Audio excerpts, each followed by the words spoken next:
Hello friends, welcome back to my channel. तो आज मैं जिस मूवी को एक्सप्लेन करने लगा हूँ उसका नाम है इवल डेड। इस मूवी की शुरुआत में हमें एक किताब के बारे में बताया जाता है।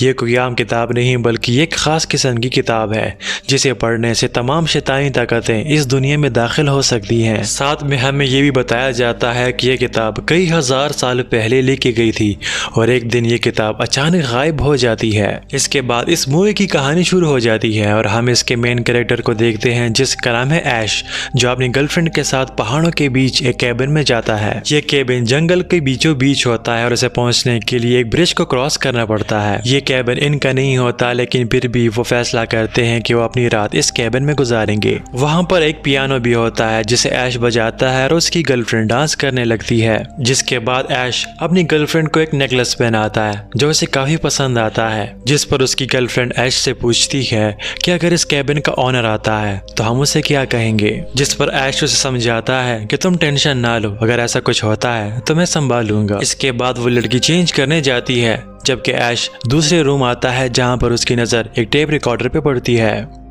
इस टेप रिकॉर्डर के साथ वो किताब भी पड़ी होती है जिसे बुक ऑफ द डेड कहा जाता था। तब ऐश इस टेप रिकॉर्डर को प्ले करता है जिससे एक प्रोफेसर की आवाज आती है जो इस कैबिन का ओनर होता है। वो कहता है कि मेरा नाम है रेमंड और मैं हिस्ट्री का प्रोफेसर हूँ। जिसके बाद वो अपने और अपनी फैमिली के बारे में बताता है कि कई बरसों से वो जिस चीज की तलाश में थे आखिरकार वो उन्हें कैसे मिल जाती है। यानी वो बुक ऑफ द डेड के बारे में बात कर रहा होता है जो उन्हें एक कैसल के अंदर से मिल जाता है। वो कहता है कि ये किताब हमें मिल तो जाती है लेकिन ये अब भी अधूरी है, यानी इसके कुछ पेजेस अब भी मिसिंग होते हैं। जिसके बाद मैं इस किताब को समझने और मजीद रिसर्च करने इसे अपने कैबिन में ले आया हूँ। इसके बाद वो इस किताब के बारे में बताता है कि ये एक शैतानी किताब है। इसके अंदर जो कुछ लिखा हुआ है वो पढ़ने से शैतानी ताकतें जन्म लेती हैं जो काफी आसानी से इंसानों को पोसेस कर लेती है। जिसके बाद प्रोफेसर इस किताब में लिखे हुए कुछ शब्दों को दोहराता है जिससे एक आत्मा जन्म लेती है और वो उनके कैबिन की तरफ बढ़ने लगती है और उस लड़की पे हमला कर देती है। वो काफी चीखती चिल्लाती है जिससे ऐश उसके रूम की तरफ जाता है और जैसे ही वो रूम के अंदर दाखिल होता है वो शॉक हो जाता है क्योंकि उस रूम की विंडो टूट चुकी होती है और ना ही उसकी गर्लफ्रेंड वहाँ पर होती है। ऐश काफी डर जाता है और अपनी गर्लफ्रेंड को आवाजें देते हुए कैबिन से बाहर निकलता है। वो उसे ढूंढते हुए जंगल के बीच में जाता है। तब अचानक उसकी गर्लफ्रेंड उसके सामने आती है, लेकिन अब वो पोजेस हो चुकी होती है, यानी किसी भूत आत्मा ने उसकी बॉडी को अपने कब्जे में ले लिया होता है जो ऐश की तरफ बढ़ती है और उसे मारने की कोशिश करती है। अचानक ऐश की नजर एक शॉल पे पड़ती है जिसे उठाकर वो अपनी गर्लफ्रेंड के गर्दन पे मार देता है जिससे वो मर जाती है। ऐश एक गड़ा खोदता है और अपनी गर्लफ्रेंड की बॉडी को वहां पर दफना देता है, लेकिन तभी एक और आत्मा ऐश पे हमला करती है और उससे काफी दूर फेंक देती है। और जब उसकी आंख दोबारा खुलती है तो हम देखते हैं कि अब ऐश भी पोजेस हो चुका होता है। लेकिन वो सुबह का वक्त होता है और जैसे ही सुबह की किरणें उसके चेहरे पे पड़ती हैं वो फिर से नॉर्मल होने लगता है, जिनसे जाहिर होता है कि इन शैतानी ताकतों का असर रात तक ही होता है और सुबह उसका असर खत्म हो जाता है। ऐश अपने होश में आता है और जल्दी से अपनी गाड़ी में बैठकर वहां से भागने की कोशिश करता है, लेकिन जब वो ब्रिज के करीब पहुंचता है वो देखता है कि वो ब्रिज अब टूट चुका होता है। ये देखकर ऐश के होश उड़ जाते हैं क्योंकि उसे पता होता है कि उसकी वाट लगने वाली है। वो खुद को कंट्रोल करता है और कहता है कि यहाँ से भाग निकलने का कोई दूसरा रास्ता जरूर होगा।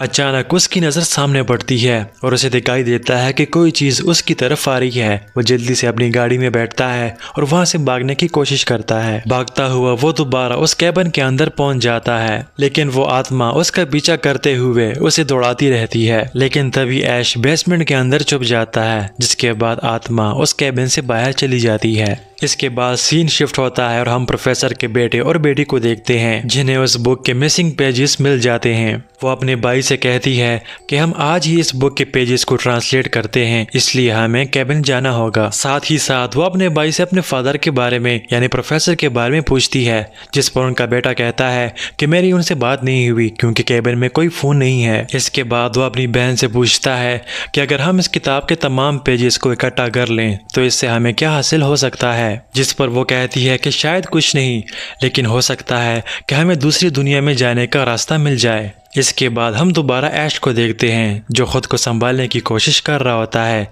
अचानक वहाँ पर मौजूद पियानो खुद से बजने लगता है और उसकी मरी हुई गर्लफ्रेंड अपने कब्र से बाहर निकलती है और उस पियानो के धुन पर नाचने लगती है। ऐश भी ये सब कुछ देख रहा होता है लेकिन वो कुछ भी समझ नहीं पा रहा होता। अचानक से वो बॉडी गायब होकर ऐश के सामने आ जाती है और उसे कहती है कि baby come dance with me. जिसके बाद वो अपने दांतों से ऐश के हाथ पे काट लेती है। वो काफी मुश्किल से अपनी जान उस सर से छुड़ा लेता है लेकिन अचानक उसकी गर्लफ्रेंड की बॉडी अपने हाथ में वुड कटर सा लिए हुए उस पर हमला करती है। लेकिन ऐश खुद को बचाने में कामयाब हो जाता है और उसी वुड कटर की मदद से अपनी गर्लफ्रेंड की बॉडी को टुकड़े टुकड़े कर देता है और अब वो उस कटर से उस सर के भी टुकड़े करना चाहता है लेकिन अचानक वो नॉर्मल हो जाती है और वो ऐश से कहती है कि मैं तुम्हारी महबूबा हूँ, मेरे साथ ऐसा ना करो। लेकिन ऐश जानता था कि यह सिर्फ एक भूत है इसीलिए वो उसके भी टुकड़े टुकड़े कर देता है। वहाँ उसे एक गन भी मिलती है जिसे उठाकर वो केबिन के अंदर ले आता है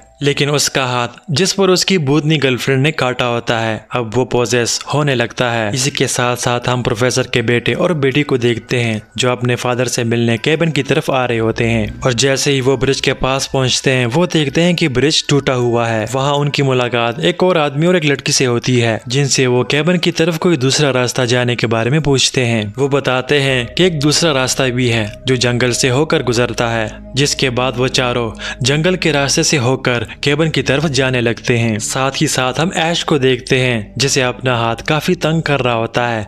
वो काफी कोशिश करता है कि उसका हाथ ठीक हो जाए लेकिन वो उसकी बात नहीं मानता। तब ऐश को लगता है कि इससे पहले कि उसकी पूरी बॉडी प्रोसेस हो जाए वो अपना हाथ ही काट देता है। कुछ देर बाद उसे महसूस होता है कि केबिन की तरफ कोई आ रहा है। तभी वो अपना गन उठाता है और दरवाजे की तरफ एम करता है लेकिन वो कोई भूत नहीं होता बल्कि वो चारों उस केबिन तक पहुंच जाते हैं। वो ऐश पे हमला कर देते हैं क्योंकि उन्हें लगता है कि शायद कोई चोर घुस आया है या कोई कातिल जिसने प्रोफेसर को मार दिया है क्योंकि ऐश के जिस्म पे तो सिर्फ खून ही खून होता है। उनकी मार से ऐश बेहोश हो जाता है। तब वो उसके हाथ पैर बांधकर उसे बेसमेंट के अंदर फेंक देते हैं। कुछ देर बाद प्रोफेसर की बेटी अपनी फादर की टेप रिकॉर्डर को प्ले कर देती है जिसमें वो कहता है कि ये किताब पढ़ने से उसकी वाइफ भी एक डीमन बन चुकी है और जब उसने मुझे मारने की कोशिश की तब मैंने उसे मारकर उसकी बॉडी बेसमेंट के अंदर ही रख दी है। ये सब कुछ ऐश भी सुन रहा होता है और अचानक प्रोफेसर की वाइफ की बॉडी जो कि एक डीमन बन चुकी होती है वो जमीन के अंदर से निकल आती है।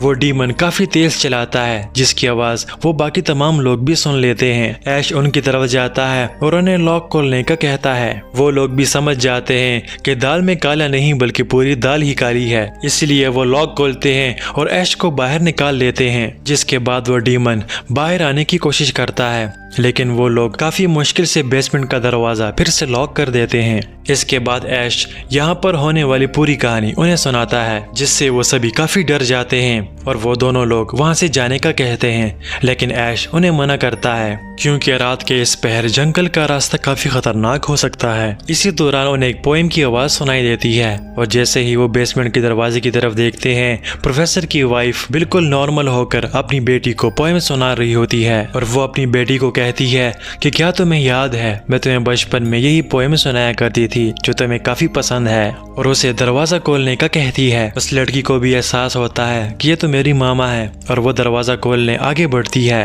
लेकिन ऐश उसे पकड़ लेता है और उसे कहता है कि ये तुम्हारी मामा नहीं बल्कि एक डीमन है। तब उसे भी रियलाइज होता है कि ये उसकी मामा नहीं हो सकती क्योंकि प्रोफेसर उसको मार चुका होता है। अचानक प्रोफेसर का बेटा डीमन बन जाता है और वो कहता है कि तुम लोग यहाँ से बचकर नहीं जा सकते बल्कि तुम लोग एक एक करके मरोगे। ये कहने के बाद वो उन सब पे हमला कर देता है और उन्हें मारने की कोशिश करता है। तब ऐश के हाथ एक कुल्हाड़ी लगती है जिसे उठाकर वो प्रोफेसर के बेटे डीमन को मार देता है। कुछ देर बाद प्रोफेसर का स्पिरिट उनके सामने आता है और वो अपनी बेटी से कहता है कि ये सब आत्माएं तुम सबको मार देना चाहती हैं। अगर तुमने बचना है तो वो किताब के पेजेस जो तुम लेकर आई हो उसको पढ़ लो। ये पढ़ने से ये तमाम आत्माएं जहाँ से आई हैं वहाँ पे वापस चली जाएंगी। ये कहने के बाद प्रोफेसर का स्पिरिट वहाँ से गायब हो जाता है। ये सब कुछ देखने के बाद वो दूसरी लड़की जो प्रोफेसर की बेटी के साथ आई होती है वो वहाँ से भागकर जंगल की तरफ निकल जाती है। जबकि जंगल में उस लड़की की मौत हो जाती है। वो लड़का ऐश से कहता है कि हमें उसे देखने जंगल की तरफ जाना चाहिए, लेकिन ऐश उसे मना करता है और उसे बताता है कि अगर वो जंगल की तरफ गई है तो तुम्हें उसे भूल जाना चाहिए, क्योंकि अब उसका जिंदा रहना मुमकिन नहीं है। जिसके बाद वो और प्रोफेसर की बेटी उन पेजेस को निकालकर उनको पढ़ने की कोशिश करते हैं, जहाँ पर एक आदमी की तस्वीर भी बनी होती है। तब वो लड़की ऐश को बताती है कि पुराने वक्त में भी जब इन आत्माओं ने दुनिया पे कब्जा कर लिया था, तब एक मसीहा ऐसा भी आया था जिसने इन आत्माओं का मुकाबला करके पूरी इंसानियत को बचाया था, जिसे हीरो ऑफ द स्काई कहा जाता है। इसी दौरान वो दूसरा आदमी बंदूक उठाता है और ऐश और प्रोफेसर की बेटी को अपने साथ जंगल में जाने का कहता है ताकि वो अपनी गर्लफ्रेंड को ढूंढ सके। ऐश उसे कहता है कि वो मर चुकी है और तुम हम सबको भी मार डालोगे, लेकिन वो अपनी जिद पे अड़ा रहता है और उनको जबरदस्ती ले जाता है। साथ ही साथ वो उन पेजेस को भी उठाकर बेसमेंट के अंदर फेंक देता है और कहता है कि मुझे इन चीजों पे कोई भरोसा नहीं है। जिसके बाद वो जंगल में अपनी गर्लफ्रेंड को आवाज देता है और चलाता है। तभी हम देखते हैं कि एक आत्मा ऐश के पास आती है और वो फिर से डीमन बन जाता है। डीमन बनने के बाद वो उस आदमी को उठाकर फेंक देता है, जबकि प्रोफेसर की बेटी केबिन के अंदर आ जाती है। जिसके बाद ऐश भी उसे मारने के लिए केबिन की तरफ आता है। इसी दौरान वो दूसरा आदमी भी केबिन के अंदर आ जाता है, लेकिन प्रोफेसर की वाइफ जो डीमन बनी होती है वो उसे अपनी तरफ खींच लेती है, जिसके बाद वो उसे मार डालती है। साथ ही साथ ऐश भी एनी को मारने वाला होता है, लेकिन तब उसकी नजर उस नेकलेस पे पड़ती है जो उसने अपनी गर्लफ्रेंड को गिफ्ट किया था, जिसे देखते हुए उसे एहसास होता है कि वो एक डीमन नहीं बल्कि एक इंसान है और इसकी इंसानियत वापस जागते हुए वो फिर से नॉर्मल होने लगता है। तब एनी ऐश को मारने की कोशिश करती है, लेकिन ऐश उसे यकीन दिलाता है कि अब वो नॉर्मल हो गया है। इसके बाद वो डिसाइड करते हैं कि हमने उन पेजेस को पढ़ना है ताकि इन चीज़ों का खात्मा हो जाए। लेकिन वो पेजेस जो बेसमेंट के अंदर होते हैं, जहाँ पर प्रोफेसर की वाइफ जो एक डीमन बनी होती है उनका इंतजार कर रही होती है, इसीलिए ऐश वहाँ पे जाने से पहले अपनी भरपूर तैयारी करता है। वो अपनी एक हाथ से बंदूक पकड़ता है और उसका दूसरा हाथ जो उसने काट दिया होता है वहाँ वुड कटर फिक्स कर देता है। जिसके बाद ऐश बेसमेंट के अंदर चला जाता है और वहाँ पर पेजेस ढूंढकर एनी को दे देता है, और जैसे ही वो ऊपर जाने लगता है वो डीमन उस पर हमला कर देता है, जिसके वार से ऐश बेहोश हो जाता है। इसके बाद वो डीमन ऊपर जाता है और एनी को मारने की कोशिश करता है, क्योंकि वो पेजेस डिसाइड करती है जिनसे इन डीमंस का खात्मा होना है। इसलिए वो डीमंस नहीं चाहते कि एनी वो मंत्र पढ़े, लेकिन हमारा हीरो इतनी देर तक बेहोश रहने वाला नहीं। ऐश फिर से ऊपर आ जाता है और उस डीमन का मुकाबला करता है और आखिरकार उसे अपने वार से मार देता है, जिसके बाद कुछ देर के लिए खामोशी हो जाती है। तब ऐश और एनी दोनों को लगता है कि शायद सब कुछ खत्म हो गया है और वो एक दूसरे के गले मिलते हैं। अचानक जंगल के तमाम दरख्त केबिन की तरफ बढ़ने लगते हैं और उस केबिन को तोड़ने लगते हैं। क्योंकि एनी ने सारे पेजेस नहीं पढ़े होते, इसलिए ऐश उसे पूरे पेजेस पढ़ने का कहता है। और जब एनी बाकी के पेजेस पढ़ने लगती है, अचानक उस पे हमला हो जाता है और हम देखते हैं कि ऐश का वो हाथ जो उसने काटा होता है, जो डीमन बन चुका होता है, वो एनी पे हमला करके उसे मार देता है। वहाँ एक काफी बड़ा डीमन और भी आ जाता है जो ऐश को पकड़ लेता है और उसे मारने लगता है, लेकिन एनी हिम्मत करती है और वो पूरा पैसेज कंप्लीट कर देती है, जिससे एक होल खुल जाता है जो कि तमाम डीमंस और काफी ज्यादा चीजों को अपनी तरफ खींचने लगता है। ऐश भी उस होल का शिकार हो जाता है और उसमें चला जाता है, और जब उसकी आंख खुलती है काफी ज्यादा सोल्जर्स उसको घेर लेते हैं, जिसे देखने में लगता है कि शायद वो काफी पुराने वक्त में चला गया है। तभी वो सोल्जर्स ऐश को मारने लगते हैं, लेकिन अचानक वहाँ पे एक डीमन ड्रैगन आ जाता है, जिसे देखकर तमाम सोल्जर्स अपने कैसल की तरफ दोबारा भागने लगते हैं। लेकिन ऐश अपनी बंदूक निकालता है और उसका खेल तमाम कर देता है। ये देखते हुए तमाम सोल्जर्स ऐश के इर्द गिर्द जमा हो जाते हैं और वो कहने लगते हैं कि हमारा मसीहा आ गया है जो हमें इन आत्माओं से बचाएगा।